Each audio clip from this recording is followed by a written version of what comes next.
Hey, creative. Are you ready to discuss profits, the money, the ways to make it happen? The Profitable Creative Podcast is for you, the creative, how you define it. Videographers, photographers, entrepreneurs, marketing agencies, you get it. CEO of Core Group and author Christian Brim interviews industry experts, creative entrepreneurs, and professionals alike who strive to be creative and make money at the same time. Sound like you? Tune in now. It's time for profit.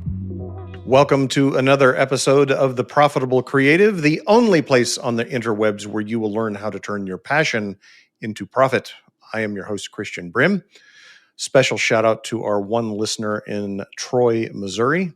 No idea where that is, but thank you for listening. Joining me today, Taro Koki of Racer. Taro, welcome. Hello.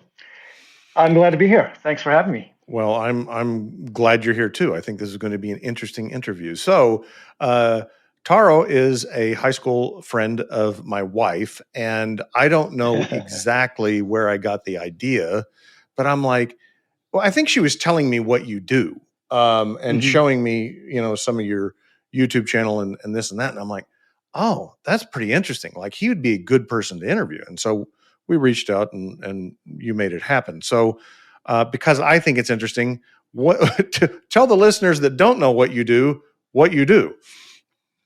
Yeah, so right now I'm working at a company called Racer Media and Marketing. The company's been around for 33 years. Started out as a marketing agency for automotive and motorsport brands.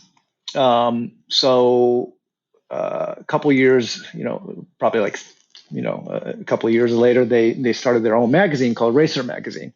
And so we do print magazine, Okay. and then as well, we have racer.com, and we're a media and basically marketing company. We have clients also that we do a lot of brand and content work for, mostly in the automotive and motorsport genre. And I joined the company in September of last year, 2024, to launch a creator agency, a creator network business for Racer.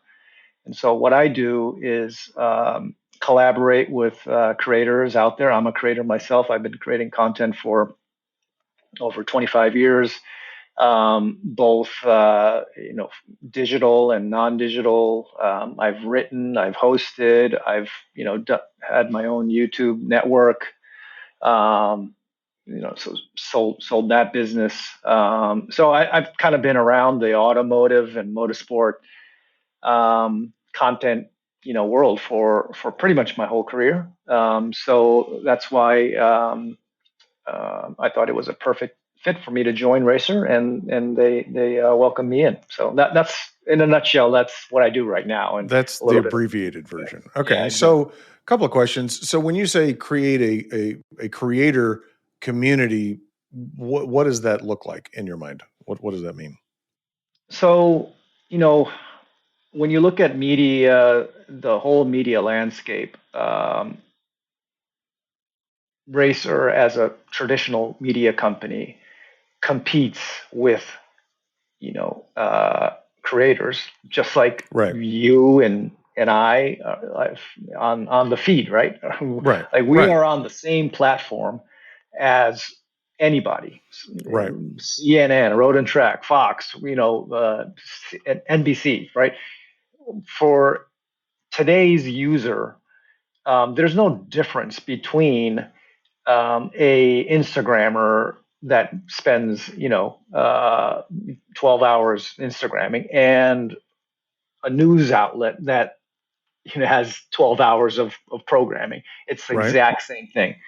So as a media company, we need to adapt. So Racer needs to adapt and work with creators, because that's where the eyeballs are, right? So we need to be where the eyeballs are, and our eyeballs are on mobile, it's on TV, but TV is digital now, right? So and we are competing with everyone. I think more than half of the YouTube views now come from YouTube. YouTube on the big screen now. So people aren't watching Right. YouTube on Right. browsers anymore. People are watching YouTube on at home now. And what happens then is like you no longer have an advantage as a media company to get the attention of anybody out there. And attention is an important asset, the most important asset that we have as human beings, right? So we only have 24 hours a day, and the attention we spend,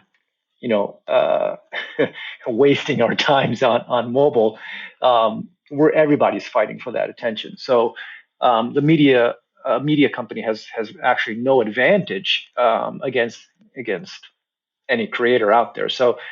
Um, so as a media company, if you want to succeed, we have to collaborate with creators out there. So what Racer wants to do is collaborate with automotive and motorsport creators that are out there at races, at different races, or at different car events, or a creator that's building their car and documenting it on YouTube or Instagram, or any other, or TikTok. What we can bring to the table are a couple different things, right? So as a media company, we have the infrastructure to run a media company. So we have a sales department, for example. We have resources to license your content to other platforms. We have marketing. These are some of the things that we can bring to the table, where creators, if you're a lone creator making stuff um, in your garage, you just don't have the resources to do that. A lot of the big, creators, they have built teams, but essentially they're becoming media companies of their own. So what does that look like? So you would be before you sold your company, you would be one of those people that you were trying to reach, right? Yeah, yeah. And so what would that arrangement look like? What does Racer bring to the table for you as a content creator? Yeah, so it's exactly the same as what we were doing in my previous company. So with GT Channel, I started the channel and it became a large channel, and we saw similar creators doing cool things about cars, and we thought, hey, if we gather a bunch of like-minded channels together, maybe we can go to brand A and sell against all of our collective views and engagements, rather than just like one channel going out and trying to do one piece of content. Um, so with the Racer, it's very similar with that, right? So as a creator agency now, we can go to the various clients and partners that we work with already. The past 33 years, we have a roster, and we have um, partners that you know we've been working with, and we're the creator distribution of their message, the brand message, and their content could just be another thing that we can add to our offerings. So that's sort of where we, where I think we can bring value. Also, a lot of creators are, if they're just starting out, they don't have access to maybe cars or events, or they can't get a media credential to, Formula One, Las Right. Vegas, because no one knows them, and they're not a media company, so Right. those are some of the things that we can, I think help out with and bring to the table, and just share our, resources with the creators, especially if they don't have them yet. How have they received it thus far? It's been very positive, actually. Um, Recently, we also acquired Mav TV, which was an action sports TV network. Now it is called Racer Network, and we're in millions of households, and you can access Racer Network through cable, and we have a fast channel. We also have an app called Racer Plus. So as a creator, it's a different platform. It's a different way to access a new audience that they haven't been able to just through the social channels that maybe they're on. So now you can have your show, your podcast show, for example, Right. on the Racer Network, and we've done that with some of our podcasts already. They're airing on TV, they're on the app as VOD content. So we're just offering a different way to expand their distribution, which means potentially more sponsorship dollars or more opportunities to collaborate with different brands and creators. Okay, so why cars? Why did you get into cars? Where'd that come from? That's a great one. Um, so when I started my company back in 2000, my first company. So I've created several companies, but it's always been about cars. I am a car enthusiast. But when we created our first company, it was back in Tokyo. We set out to build this, website that featured Japanese pop culture, right? So Okay. we had we had anime, we had like J-pop and J-rock and Japanese fashion, and all these things are like really common now, like food too, because like Japan's all over social media now, and like Mm-hmm. everybody's really familiar. But this was like in 2000, like this, there's no social media, Right. no YouTube, right? Right. So one of the things that just got a lot of hits immediately was cars, and Fast and Furious had just come out in the United States, and you're suddenly seeing these Japanese souped up Japanese cars, right? That people have never seen before, right? Mm-hmm. So because like before then, like in Southern California, there's a little pocket of guys that, I'm friends with and everything that have been, souping up Civics and Supras and, RX-7s and things like that for, since the 90s. But that was like a subculture, right? Right. No one knew about drifting. No one knew, like the rest of the United States, the rest of the globe didn't know that people are drag racing Civics, right? Right. No, you wouldn't expect that. No, when you think about drag racing, you're thinking about American muscle cars, right? Right. But that was happening here, in Los Angeles. And that's what Fast and Furious was all about. And people were suddenly hungry and thirsty for Japanese tuner culture content. And the website that we launched just had a bunch of visitors really curious about like Japanese tuning and Japanese cars, and we call them JDM, but Japanese domestic market cars. So like cars that we only have in Japan and don't have here, like the Right. Nissan Skyline GTR, which is like an icon here now, but um, there was just no way to get any of that content. So one of the first things we did, so the website just didn't work because of many reasons, because no one in the U.S. was placing ads in a site in Japan, right? So it Right. was just there was no like Google back Right. then, right? There was no AdSense back then, so you had to go sell your own ads basically.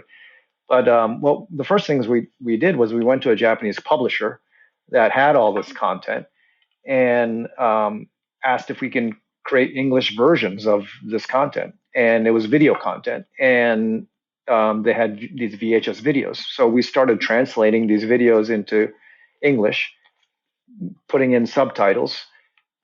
This was before desktop publishing, so we literally had to go to a studio and put these subtitles in, and then we'd manufacture these DVD, originally VHSs. This is how old I am. VHSs, and then eventually DVDs, and we'd go to car shows here in the U.S. and like put up a tent and sell DVDs out of the back of our minivan that we rented at LAX, and we'd sell a whole box or a couple boxes or cases, and then we'd go back to Japan, and then eventually we started to find distributors here in the U.S. that were interested in carrying our stuff. So we started printing the DVDs here in the U.S. and we started distributing, and we got our DVDs into all the mass retail stores that funny enough, don't even exist anymore too, like FYE and Circuit City and like Right. like blockbusters. Basically, they're gone too, right? So um, that happened in 2007 when YouTube came out. Right. So when YouTube hit, kids were uploading our content onto Right. YouTube, and no one's buying our DVDs anymore. And our distributors are calling us and say, "Well, we can't carry your stuff anymore because like no one's buying your stuff anymore. Right. Hey, we're only carrying Hollywood, movies." Um, so you either go home and cry or you just go with the flow. And so what we started to do was we started uploading our video content. We just started cutting up our DVDs and putting them up on YouTube. Say, okay, we'd rather build an audience than just close shop. So Right. we created GT channel and we started uploading our content. And we were one of like the first professionally produced automotive channels on YouTube. Because back in the day, if you remember, YouTube was just like cat videos, and people just like didn't we didn't know what to do with YouTube, right? It Right. was Well, now, and it was just a bunch of initially, was there an advertising platform in YouTube, or was it? no, Was there any way to monetize it? no, Okay. no. At the beginning, no, it wasn't. There were some platforms. There was like this platform called Rever and things like that where they would share revenue. But this is early days of like online video, right? It's like obviously not HD, not 4K. The quality of the content was terrible, and we couldn't monetize. But YouTube purchased DoubleClick, and then that became AdSense, and then they started inserting ads into videos. Right. So they started, pre-rolling videos and things like that, pre-roll ads. And then YouTube got sued by all the studios. So what happened was that they had to, they got sued and they had to, settle and develop this program where, okay, the studios can choose if they want to keep that content up or take it down or just monitor it. And so now it's called the YouTube Partner Program, but you get a percentage of the ad revenue that you make on YouTube now. And even if someone takes your content, it's called Content ID on YouTube, but if someone takes your content and uploads it onto their own channel, they don't get that user doesn't get the advertising fee. The owner gets it. The content owner gets it. Gets to monetize on it. So we were invited actually by YouTube to this program just because we were uploading professionally created car content, and we were kind of like rolled up into this program as Right. default. We weren't big enough, like the studios, but we were recognized as a professional content creator, as a media company. And so they invited us. Okay, people are taking your content, right? Yeah, they are. Are you losing money? Yeah, we are. Like, what are you going to do for us? And say, okay, we got this program. You want to be part of it? And said, yeah, of course. Why not? And we didn't know how it was going to be, but long story short, why cars? That's why we started out originally like that, and then it was just a good time, Fast and Furious, and the need was there, and we were filling that demand, and it just grew from there. Okay. So are you a self-identified gearhead? I mean, do you work on cars? No, I don't. No. I'm terrible. I mean, I work during high school. Actually, I did work a couple summers at an automotive repair shop in Houston. So I done some. I've worked on cars, but I am not I'm not very good. I'm not good with my hands in terms of working on cars. I approach cars more from an aesthetic Okay. point of view. So I like creating content about cars. So that's what Okay. I've specialized in. So I like I shoot cars. create videos about cars. I interview people that build cars. I like telling those stories, whether they're building their cars in their garage, or if they're a legendary race car driver that has won Le Mans or Pikes Peak. Those are the kind of things that I like to do with cars. So I'm like, I live on the kind of like like what you talk about on your podcast. I'm on the intersection of automotive and creativity. Yeah. So that's why my podcast on Racer Podcast is called The Creative Drive. Um, I don't interview. I do interview race car drivers, but it's not. I don't approach the podcast from a point of view of like, how fast were you going, and uh, at turn 5 at this particular racetrack, or like what gear were you in, what kind of like suspension setup you had. We don't really talk too much about that kind of stuff. I talk more about like how they got started, why cars, how they got started into racing, what's the appeal, and like how are they building their social media following in the automotive world. So I not only interview race car drivers, but I interview designers and journalists and creators and car builders. So I keep it kind of broad. Okay. So what was your first car in high school? My first car was a Chevy Monza. I don't Absolute even remember that model. absolute piece of junk. I bought it for like $500. The price was right. Yeah, it was worth it. First day I got into it, I still remember I was with two guys. I think it was your wife would know, Jamie Bragg and Tommy Palmisano. We were both with the three of us were in the car, and I tried to change the gear, and the shift knob just like pulled right out of Nice. right out of it. But I wrecked that car in like a month. So it was just like a terrible car. I was driving down. It did you a favor. It did. It did. It fell in a ditch on Sunday morning, and people just came out. It happened in front of a church. So this was like after church. Some guy, they all came out and they see this car. This like Japanese kid, like like in the ditch. And they're like, "Hey, you okay?" It's like, "Yeah, I'm fine." But and here he gave me his card, and it was like he had an auto repair shop right down the street, and says, "You want me to take care of it?" It's like, "Yeah, can you?" And so basically he took the car and he fixed the car, and he said, "You know what, if you don't want I mean, he just kind of gave me an offer. It's like, my kids need a car, it's like, well, how much do you want to buy it for?" And he said $700. How's that? I bet he thought he was getting a great deal. And I said, okay, yeah, sure. So I made $200. Done. Yeah. So did you ever did you trade cars? Did you ever get into that aspect of it? No, not really. I've always I've always owned cars. I've loved cars. Um, Personally, I like off-roading. So I like, Okay.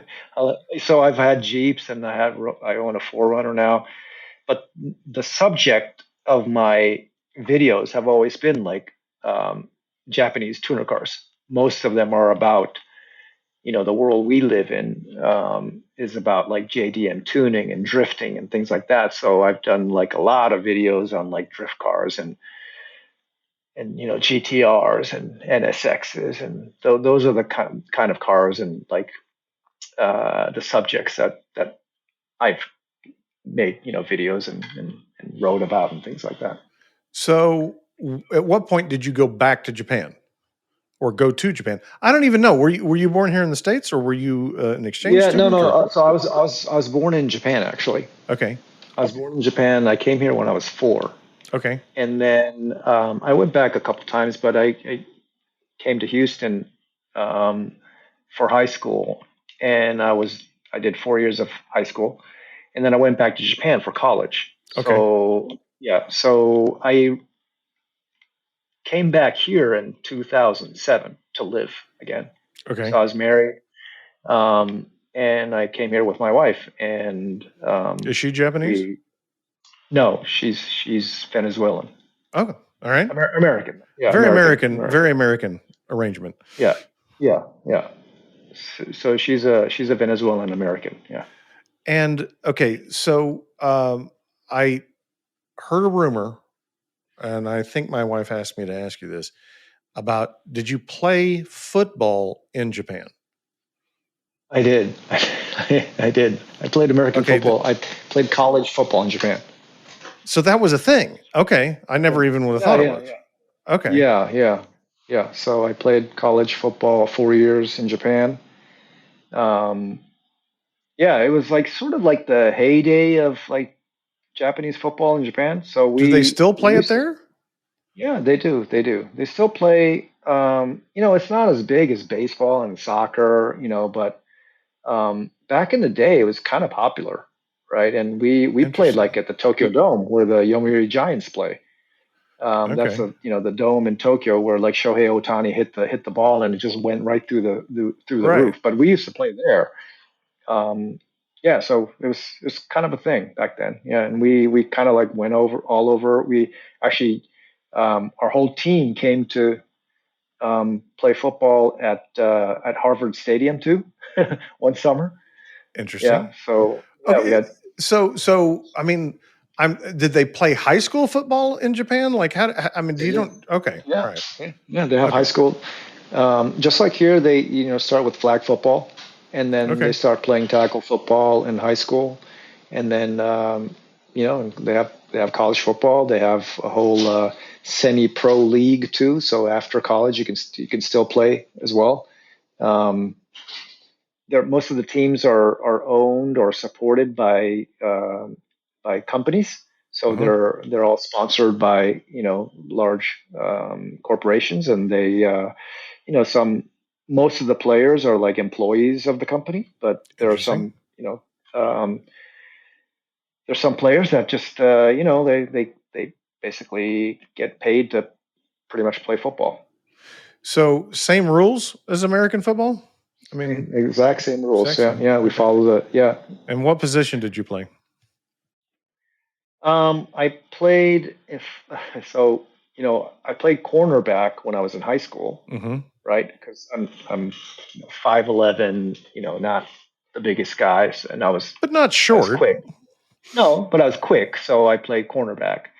But as soon as I got back to Japan, they're like, okay, 5'11" is not cornerback size anymore. So like everything goes down a size. So Okay. they're like, okay, you're playing linebacker now. So so I Got played to beef so I up. played I played outside linebacker, like a defensive end, sort of edge position for 4 years.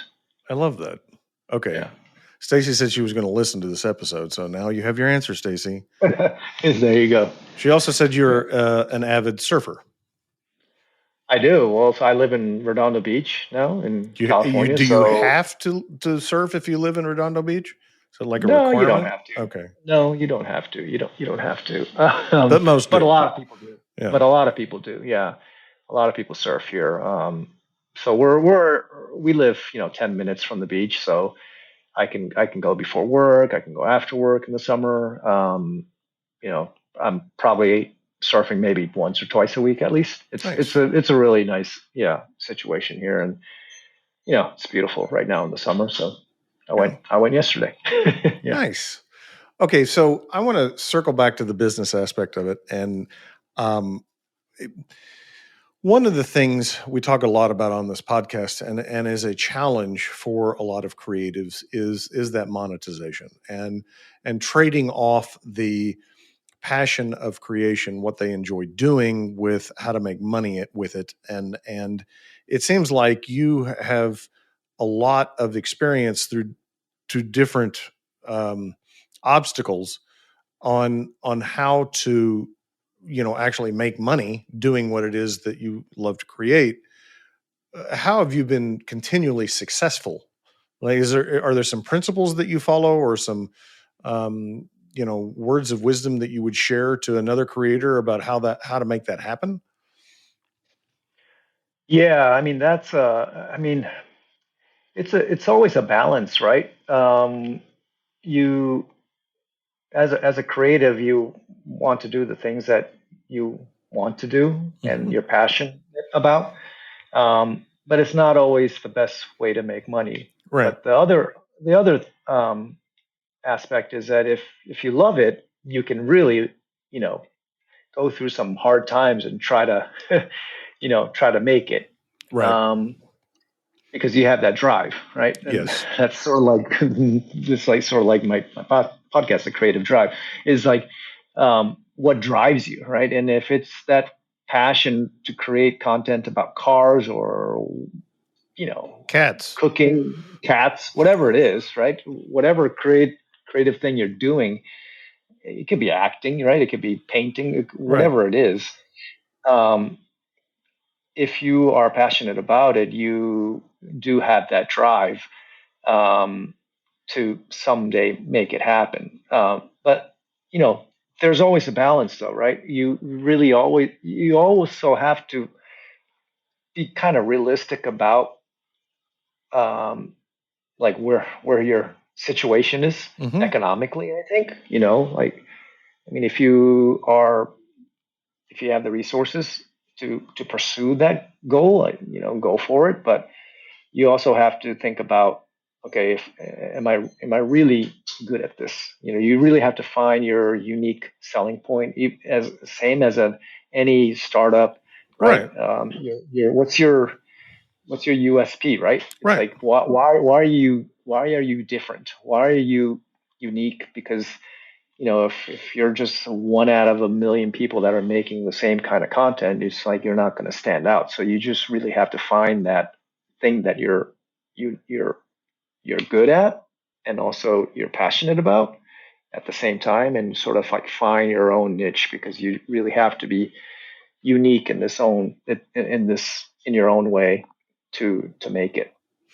Was there ever a point in the I'm guessing 30 years that you've been doing this, that you were like, not for me anymore? Like there's got to be an easier way to make a buck.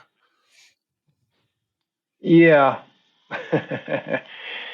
Yeah, I mean there've been times, but a lot of times when I thought, okay, I'm kind of like in this hole and like and not in a good place. It's not. It hasn't been about like me losing the passion for building the business Right. or um, being creative, right? Right. That hasn't been the fact. If you kind of like you know put all these like problems in a box, the one big box that um, usually like wears on you is not the fact that you've lost your passion for being creative or automotive or Right. building a business. It's for me at least it's mostly been pressure from like other other things, right? It could be you know that guy's not paying me, or it could be Right. like, oh, I'm getting pressure from this person because of that problem, or it could be some like um, you know it could be anything else. So if you sort of like um, if you can find that one problem that is really like wearing down on you, if you can like really put that in a box and just like I like to just go and solve it. Like I just like I'll put everything aside and try to just solve that problem. Then things will become easier, because when like everything is like on your shoulders, it feels like, oh man, I don't think I want to do this anymore. I think I'm just going to pack it up and go home.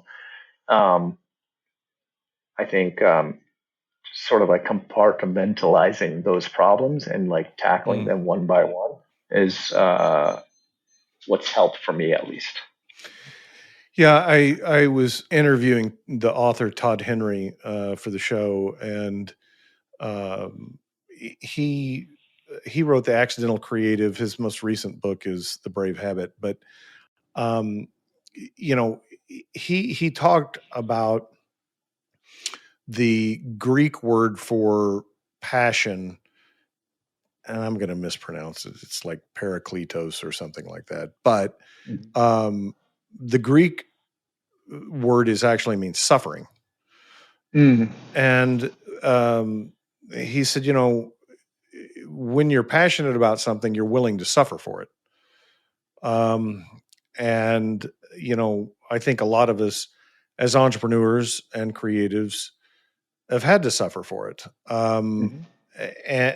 But, I think that kind of weeds out the people that aren't really passionate about it. Like they just have an interest in it, right? Yeah, yeah, yeah, Because you're not going to go through that fire and the pain of having your business collapse overnight because of YouTube, if you're just interested in it. yeah, yeah. I think so. And the interesting thing about being an entrepreneur is, you know, a, a creative is an entrepreneur. Right? A lot of Absolutely. creative people are entrepreneurs, but you have full ownership of your situation. Hmm. Everything from so the creative is the product, right, and like the your income is like the business, right? Hmm. Um, and those things go hand in hand, right? And it's like it's if you don't have both, it's not really sustainable. No, no, not Yeah. at all. I've talked about my daughter, my middle daughter, who's a figurative oil painter. And when she decided that that was what she wanted to do as a career, I started asking those, entrepreneur questions that a dad would ask, like, Mhm. well, what are you going to paint? Who's going to buy it? How are you going to price it? Blah, blah, Yeah. blah. And Right. she finally just threw up her hands and said, I don't know. I just want to paint what I want to paint. And I'm like, Yeah. okay. Which Wasn't she in LA, or she is did. she in She LA? lived in West Hollywood for a couple of years. Went Uh-huh. screaming back to the heartland. It's funny because she is my most liberal. She was my most liberal daughter. Like she Mm-hmm. was, and West Hollywood was too weird for her. And she came Too weird. back. That's Um, it. and I swear to God, she came back and she was listening to country music, and I'm like, what the hell happened to you? Like, this is not my daughter. I don't, yeah. So, what one last question I have. So what's it like going back to work for somebody else after being an entrepreneur for so long? How has that been different? And Well, it's definitely different. But I kind of take it. I approach it the same though. mhm. The big difference is that you don't have ownership in the company, right? Right, So it comes. It's it's sort of connected to your last question too, but um, you don't have ownership to everything. You're passionate about, and you're passionate about your business. That's why you spend your weekends working when you right, own your company, because you're growing your company and your brand, and it's the returns will it's all yours, right? You might have right, some outside investors and things like that, but you're it's basically you are the company. But when you're working for a different company, you don't own the company, but you do have, there is accountability, and you do have responsibilities. So I I approach it pretty much the same. I try to give it the best I can. It's when you give something that is good enough, it really is only good enough. And I don't like good enough. I like to give 100% of myself to a task. And so it's been refreshing though. Like when you own a company, everything is on your shoulders, right? right, Like we right. were talking about, like from HR to Yeah, accounting to like legal, sure. legal, making sure the bathroom's clean, right? And it's like all of that is like on you, right? And then you got to go Right. out and produce and sell. But what's been really cool about working at Racer is that I have a team now, and resources, and I don't have to do every single thing anymore, Right. right? So I can go to other people and ask them for advice, or I can work collaboratively. I can collaborate with like the sales team to pitch something to a potential brand, or work with the creative director um, to to deliver something for a client. It's been so. I'm really enjoying it though. It's been really cool to not have to do every single thing myself. I mean, Yeah. we did have a team too, Yeah. but this team is much more bigger too. So um, I'm enjoying it a lot right now. It's good. Now, did Racer buy your company, or did somebody else? No, No. Okay, you sold it no. to somebody else. Okay. Yeah, so I sold it to another company, and I was just consulting and just hanging out for a bit, and then I joined Racer. I've known the CEO and co-founder of Racer, Paul Fanner, for about 15 years, and we've been good friends. And he's actually sold his company once to a media company, and I actually called him up one day and said, "Hey, Paul, you sold your company to Haymarket, years ago. What was it like?" Yeah. Because Yeah. I'm thinking about selling my company, and then we've just kept in touch. And then after I sold my company, I said, "Hey, what do you do when you're like you're not getting along with the board? Like how did it happen for you, right?" It's like, so he's been a really good mentor and a friend, and um, yeah, and we just kept in touch, and that's how I became to be part of the Racer team as well. Nice. I actually have one last question. Do you Mhm. recommend seeing F1? Oh Not yeah, being no, totally. I'm not a fan of Formula racing, so I don't know. Okay, But yeah, yeah, no, totally. I mean, it is have you seen it? the Formula One. Yeah, I mean, so it's the best time to become a Formula One fan right now. Okay. Yeah, a lot of, I mean, it is the fastest growing motorsport in the United States right now, right? Um, so I don't know. Do you know a lot about Formula One? Oh hell no! I'm from the South down. Well, technically not the South, but like NASCAR. Drive Yeah, fast, turn left. That never appealed to me, right? yeah, yeah. But I don't know the difference between. I don't know what these other racer. Forms of Yeah, racing yeah, is, yeah, yeah. yeah. So Formula One did this big transition a few years ago. So basically, a U.S. company bought them. Okay, Liberty Media bought Formula One, and they made a big transformation. So up until Liberty Media bought them, it was predominantly a European sport, and they didn't market a lot in the U.S. either. It was just they just came to they had they had or they still have the Circuit of the Americas, Dakota in Austin, right? And they had that, but you never saw any shows about Formula One. You didn't see any promotion. You didn't see so any is like, it distinct from Grand Prix racing? It's different. yeah. So Grand Prix is just a general term they call these major races. So like the race they have in Vegas, that new Yeah, so one. they call that the Las Vegas Grand Prix. Okay. It's just the So is it name. the Yeah. same cars as Formula One? Yes. So Formula One is the pinnacle of Formula racing, Okay. right? So it's like NFL. Formula Okay. One is the NFL, right? So in football, you have the college Right. football, NCAA, and then they have NFL. But even under NCAA, in the U.S. they have like high school football and like right. So it's sort of like the same. So like in Formula racing too, like the bottom of the bottom is like kart racing. It's like the little like the go karts that Yeah. you drive, and then from there you kind of move up and move up, and you'd have like these smaller formula cars. Formula cars means that the tires are exposed. They're not like Okay. the stock cars are like or GT cars, the Grand Touring cars are like the regular cars that you kind of see on the streets, and those are Right. like the sports cars. Formula cars are like they're just built differently. The tires are exposed. There's no, the chassis is also like very specifically built. And Formula One is the top of Formula racing, Okay. right? And they go around the world, and they have 3 rounds in the U.S. right now. They have Las Vegas, Miami, and Austin. And U.S. is the only country that has 3 races. All the other countries, they go once. They go once to even to the U.K. They go once to Silverstone. They go once to Austria. They go once to the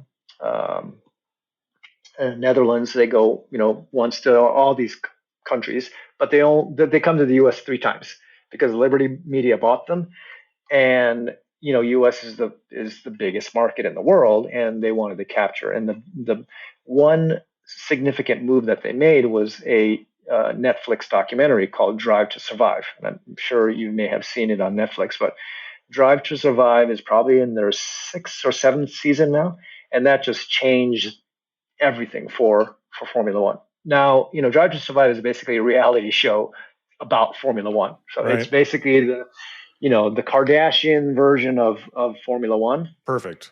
and that just exploded the market. So now women and kids know the drivers by name, they know the team principals, and they just follow the teams now because of Drive to Survive. So, And so to clarify, like the Las Vegas Grand Prix is a Formula One race? yes. Okay. All right. Yeah. Yeah. Monte Carlo, is that what they do there? That is also a formula. So they call that that's the Formula One race as well. Okay. And Grand Prix is like when they go to Japan, they call it the Japan Grand Prix. It's Formula One. And the one in Las Vegas is the Las Vegas Grand Prix. They're all Grand Prix. It's just Okay. a way of calling it The name of the race. Big race. Yeah. Okay. Distinctly different from Drive Fast, Turn Left, which I don't understand. But NASCAR is still strong though. NASCAR is still strong. It still has a really, really passionate audience and fan base. I know that the place they've got down at Texas Motor Speedway. I mean, it's the size of the event that they put on is just mind blowing to me. Like the entire infield filled in for the whole week, and motorsports is making a kind of a comeback right now. I mean, there was just the Indy 500 just a couple weekends ago. Mm-hmm. It was the largest crowd they've ever attracted at Indianapolis, and the largest audience on TV as well. So now that's a lap race. That's a track race, correct? Like yes. So the Indy 500 is they go around the Indianapolis Speedway. But it's not a NASCAR. It's not a NASCAR race. No, that's the Indy car. So Indy cars they kind of look similar to Formula One cars because they have it's an open wheel as well. Right. So technically an Indy car is also a Formula car because they are open wheel cars, but they're designed and built way different than a Formula One car. They're just different regulations. So it's sort of like it's very like if we use a football analogy again, it's it's kind of like rugby and football, right? It's kind of similar, same but different, right? On the field, but it's different. They don't. You can't mix them together and race them together. It's just like the rules are different, the cars are different, the people grew up different racing. Some people go back and forth, but it's kind of a it hasn't happened too much. Some Formula One drivers have come and like Juan Pablo Montoya and a bunch of people have come from Formula One and raced in IndyCar. But that back and forth doesn't happen too often. Taro, I have very much appreciated this conversation. Thank you for educating me on cars. I appreciate it. No problem. Thank you. Japanese football as well. Listeners, if you like what you've heard, please rate the podcast, share the podcast, subscribe to the podcast. If you don't like what you've heard, shoot us a message and tell us what you'd like, and I'll get rid of Taro. But until then, ta-ta for now.